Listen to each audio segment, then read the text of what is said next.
വാരനാടൻ കഥകൾ, അതിനെക്കുറിച്ചൊന്ന് കേട്ടിട്ട് നമുക്ക് അശ്വമേധത്തിലോട്ട് പോയാൽ. വാരാടൻ കഥകൾ കുറേ. ഒരു നിമിഷം, ഹലോ, എന്താ? എനിക്ക് മനസ്സിലായി, ഞാൻ ഈ സോഷ്യൽ മീഡിയയിൽ കണ്ടു നിങ്ങൾ കാത്തിരിക്കുന്നത് അശ്വമേധം കാണണം, പെട്ടെന്ന് കളിക്കണം എന്നൊക്കെയല്ലേ. അതൊക്കെ ഞാൻ കണ്ടത് തന്നെ കമൻറ്റ്.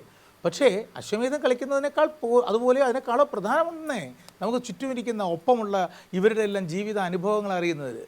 അപ്പോൾ അതുകൊണ്ട് നമുക്ക് ഇവരെക്കുറിച്ച് കേട്ടിട്ട് കളിയിലേക്ക് പോകാം.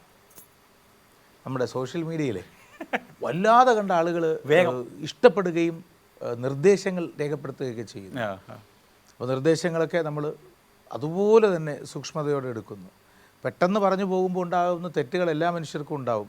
ആ കൂട്ടത്തിൽ നമ്മുടെ പ്രിയപ്പെട്ട അനീഷ ഒന്നിട്ട് നമ്മുടെ ഹാർദവമായ സ്വാഗതം എന്നൊക്കെ പറയും. അപ്പോൾ പ്രേക്ഷകർ എഴുതി, സോഷ്യൽ മീഡിയയിൽ കമൻറ്റ് വന്നത്, നിങ്ങൾ കോഴിക്കോട് ഒരു യോഗത്തിന് വന്നപ്പോൾ സ്വാഗത പ്രസംഗകൻ ഹാർദവമായ സ്വാഗതം എന്ന് പറഞ്ഞപ്പോൾ നിങ്ങൾ ഉദ്ഘാടനം ചെയ്യാൻ എഴുന്നേറ്റിട്ട് ഹാർദവമായ സ്വാഗതം കിട്ടി, ഇനി മാർദ്ദവമുള്ള ദോശയോടെ കിട്ടിയാൽ പോകാമെന്നല്ലേ പറഞ്ഞത്. എന്നിട്ട് നിങ്ങളെന്താ ആ കുട്ടിയോട് പറഞ്ഞു കൊടുത്തില്ല. അപ്പോൾ അനീഷ അതോടെ പറഞ്ഞു കൊടുക്കാതെ അനീഷ ഇപ്പം അങ്ങനെ പറയാറേ ഇല്ല. ഇല്ല അനീഷ? പിന്നെ എങ്ങനെ പറയും? ഹാർദമായ സ്വാഗതം അല്ലെങ്കിൽ ഹൃദ്യമായ സ്വാഗതം. പ്രാസംഗികൻ എന്ന് പറയോ? ഇല്ല, പറയരുത്. എന്ന് പറഞ്ഞാൽ വിളിക്കാതെ വന്നവനെന്നാണ് അർത്ഥം. പ്രസംഗകൻ. കേട്ടോ? റെഡി? അത് ഈ ഹാസ്യസാഹിത്യത്തിനും ഹാസ്യ സാഹിത്യത്തിനും ഈ പ്രശ്നമുണ്ട്. ഈ ഹാസ്യ സാഹിത്യത്തിനാണ് സാഹിത്യ അക്കാദമി അവാർഡ് വാരാടൻ കഥകൾക്ക് കിട്ടിയത്. പക്ഷേ അപ്പോൾ അതിനകത്ത് ആ ഫലകത്തിൽ ഹാസ്യ സാഹിത്യം, അപ്പോൾ ഞാനത് ഫേസ്ബുക്കിൽ ഇട്ടപ്പോൾ താഴെ കമൻറ്റ് മുഴുവൻ അവർക്ക് തെറ്റിപ്പോയില്ലേ, ഹാസ്യ സാഹിത്യമല്ലേ, ഹാസ്യ സാഹിത്യമാണോ എന്ന് പറയാം. അപ്പോൾ ഞാൻ കുറേ പേർക്ക് നമ്മൾ മറുപടി കൊടുക്കേണ്ടി വന്നു.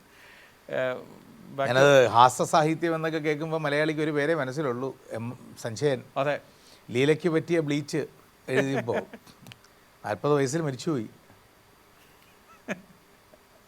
അപ്പോൾ വാരനാടൻ കഥകൾ. വാരാടൻ കഥകൾ കോവിഡ് കാലത്തിന് തൊട്ട് മുമ്പേ, ഈ മോഹൻലാൽ കഴിഞ്ഞിട്ട് ഞാൻ നാദിർഷക്കയുടെ ഈശോയുടെയും എഴുതുന്നതിൻ്റെ തൊട്ട് മുമ്പ് ഒരു ചെറിയ, എനിക്ക് തൊണ്ടയിൽ ചെറിയൊരു പ്രശ്നം ഉണ്ടായി. അതറിഞ്ഞിരുന്നു, ഒരു വല്ലാത്തൊരു അസുഖം. അത് നേരെ എൻ്റെ കണ്ണിനെ ബാധിച്ചു. കാഴ്ചയെ ബാധിക്കുമ്പോൾ എനിക്ക് കാഴ്ച എന്ന് പറഞ്ഞാൽ നമുക്ക് ഏറ്റവും ഇഷ്ടമുള്ള കാര്യം വായിക്കാനും സിനിമ കാണാനുമാണ്. ഇത് രണ്ടും പറ്റാതായി. അപ്പോൾ ബ്ലറായി, ഡബിൾ വിഷനായി. അപ്പോൾ ഇതിങ്ങനെ കോട്ടയം മെഡിക്കൽ കോളേജിൽ ഇതുമായി ബന്ധപ്പെട്ട് അപ്പോൾ അതിൻ്റെ ഒരു ചെറിയ പ്രശ്നമുണ്ട്. അതങ്ങനെ അത് കണ്ണിൻ്റെ കാഴ്ചയെ ബാധിക്കുന്നതുകൊണ്ട് സ്റ്റിറോയിഡൊക്കെ കഴിക്കേണ്ടി വരും, രൂപമൊക്കെ ഒന്ന് മാറും. അപ്പോൾ സുനീഷ് കുറച്ചുകൂടെ, അപ്പോൾ ഞാൻ ഈ സമയത്ത് നമ്മൾ ഡൗൺ ആവാൻ പാടില്ല. അപ്പോൾ നമ്മൾ എന്താണെന്ന് വെച്ചാൽ, ഞാൻ സാധാരണ ഞങ്ങളുടെ കൂട്ടുകാരെല്ലാം ചേരുമ്പോൾ നാട്ടിലെ തമാശകൾ പറയും. അപ്പോൾ എൻ്റെ അടുക്ക പ്രശാന്ത് നാരായണൻ എന്ന് പറഞ്ഞാൽ അദ്ദേഹം നമ്മുടെ അടുത്ത് ഇല്ല, മരിച്ചുപോയി. അപ്പോൾ അദ്ദേഹം കഴിഞ്ഞ ദിവസം പ്രശാന്തിൻ്റെ പേര് ഒരാൾ മനസ്സ് വിചാരിച്ചു. പ്രശാന്തുമായിട്ട് വളരെ അടുത്ത ബന്ധം ഉണ്ടായിരുന്ന ഒരാളാണ് ഞാൻ. അപ്പോൾ പ്രശാന്ത് എന്നെ, ഞങ്ങൾ മിക്കവാറും പലപ്പോഴും എനിക്കൊന്നൊരു ഇത്രയും ഭയങ്കര ക്രിയേറ്റീവായിട്ടുള്ളൊരു ആളായിരുന്നു.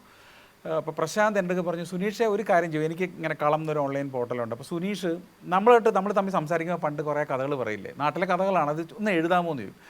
നമ്മൾ ശരിക്കും പറഞ്ഞാൽ ഈ തമാശ പറയാൻ എളുപ്പമായിരിക്കും, പക്ഷേ എഴുതി പിടിപ്പിക്കാൻ അത്ര എളുപ്പമല്ല. അപ്പം ഞാൻ പറഞ്ഞു, 1-2 എഴുതി നോക്കാം, ഒത്തെന്ന് പറഞ്ഞു. പക്ഷേ ഈ എഴുതി തുടങ്ങിയപ്പോൾ ഇതിന് ഭയങ്കരമായൊരു, ഇത് വായിക്കുന്ന ആൾക്കാർക്കിടയിൽ അത്യാവശ്യം നല്ല അഭിപ്രായം ഉണ്ടാവുകയും, അപ്പോൾ ഇത് 1-2 അല്ല, എന്നെ ഇങ്ങനെ അയാണാ എന്നിങ്ങനെ വിളിച്ച് ചോദിച്ചാൽ ഇങ്ങനെ എന്നെ കൊണ്ടൊരു 10-21 എഴുതിപ്പിച്ചു. ഈ സമയത്ത് നമ്മുടെ അരുൺകുമാർ ഇത് ലോഗോസ് ബുക്സുമായിട്ട് സംസാരിക്കുകയും അങ്ങനെ ഇത് പുസ്തകമായി മാറി. അപ്പോൾ പക്ഷേ ഇത് എഴുതുന്നതിൻ്റെ കൂടെ ഞാൻ മറന്നുപോയത് എൻ്റെ അസുഖത്തിൻ്റെ പ്രശ്നമാണ്. ഈ അസുഖത്തിൻ്റെ പ്രശ്നം ഞാൻ മറക്കുകയും, ഞാൻ നാട്ടിലെ കുറേ ആളുകളുടെ തമാശകൾ എഴുതുക, അവരുമായി ബന്ധപ്പെട്ട കുറേ രസകരമായ സംഭവങ്ങൾ എഴുതുക. വളരെ ലളിതമായ പുസ്തകമാണ്, ഏതൊരു സാധാരണക്കാരെ കുട്ടിക്കും വായിക്കാവുന്ന തരത്തിലുള്ള ലളിതമായ കുറേ വരികളാണ്, ചെറിയ നമ്മൾ വളരെ ലളിത ലാളിത്യമുള്ളൊരു മനുഷ്യനാണ്. അപ്പോൾ അതുകൊണ്ട് ഞാൻ അതിന് നാടൻ എന്ന് തന്നെ പേര് വിട്ടു. ഒരു നാടൻ കഥകളാണ്. അപ്പോൾ അങ്ങനെ ആ പുസ്തകം വന്നു. അതിനാണ് ഈ അക്കാദമി അവാർഡ് കിട്ടുക. പക്ഷേ എനിക്കൊന്ന് അസുഖത്തിനെ ഒരു ഡിഫീറ്റ് ചെയ്യാൻ എൻ്റെ ഒരു ബോഡി സ്വീകരിച്ചൊരു തന്ത്രമായിരിക്കും തീർച്ചയായും ആ ഒരു തമാശ എഴുത്ത്. അതിന് ചിലപ്പം ദൈവം തന്ന സമ്മാനമാണെന്നാണ് വിചാരിക്കുന്നത്. ഞാൻ രോഗാവസ്ഥയിൽ കിടന്നപ്പോൾ എൻ്റെ പ്രധാന ഹോബി പഠിച്ചിരുന്ന സ്കൂളിൻ്റെ, കുട്ടിക്കാലം മുതൽ പഠിച്ച സ്കൂളുകളുടെ അടുത്തൊക്കെ പോയി കുറേ നേരം നിൽക്കുക എന്നുള്ളതായിരുന്നു. എന്തോ മനസ്സിനങ്ങനെ തോന്നി. പൊറോട്ട നാടകം നല്ല സമ്മിശ്ര പ്രതികരണങ്ങളാണ്, മിക്സ്ഡ് ഒപ്പീനിയനാണ്, അതാണ് അതിൻ്റെ വിജയവും. ഉറപ്പായും, പിന്നെ തീർച്ചയായും അത് പ്രത്യേകിച്ച് ഒരു പൊളിറ്റിക്കൽ സറ്റയർ സിനിമയാകുമ്പോഴത്തേക്ക് ഉറപ്പായും അങ്ങനത്തെ. ഈ പ്രശാന്ത് അശ്വമേധത്തിൽ ഇങ്ങനെ കടന്നു വരികയാണല്ലോ. പ്രശാന്തിനെ അശ്വമേധത്തിൽ ഒരാൾ വിചാരിച്ചു, ശൈലജ, കഴിഞ്ഞ ദിവസം. ഇന്നിപ്പോൾ നിങ്ങൾ പ്രശാന്തിനെ കുറിച്ച് പറഞ്ഞു. ഇന്നിപ്പോൾ രാവിലെ ഒരു നോട്ടീസ് എൻ്റെ കയ്യിൽ കിട്ടിയത്, ഈ ഡിസംബർ 11, 12, 13 തീയതികളിൽ ബഹ്റിൻ പ്രതിഭ, ബഹ്റിനിലെ ഏറ്റവും വലിയ സാംസ്കാരിക പ്രസ്ഥാനമാണ്, അവരുടെ 40ാം സമ്മേളനം നടത്തുന്നു. അപ്പോൾ ആദ്യത്തെ ദിവസം ഒരു വൈജ്ഞാനിക ഉത്സവം എൻ്റെ പ്രോഗ്രാമാണ്.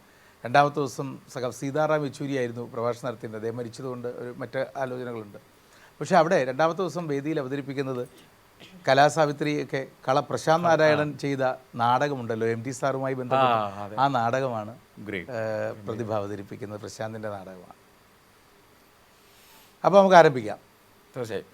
പക്ഷേ അശ്വമേധം കളിച്ച് കഴിയുമ്പോൾ പിക്കളയരുത്. അത് കഴിഞ്ഞിട്ട് കുറച്ച് മിമിക്രി വേണം. മിമിക്രി ചെയ്യാം, ഇടയ്ക്ക് ചെയ്യാം. ഇടയ്ക്ക് ചെയ്യാം. Very good. അപ്പോൾ എനിക്ക് ബ്രീത്തിങ് ടൈമും കിട്ടും.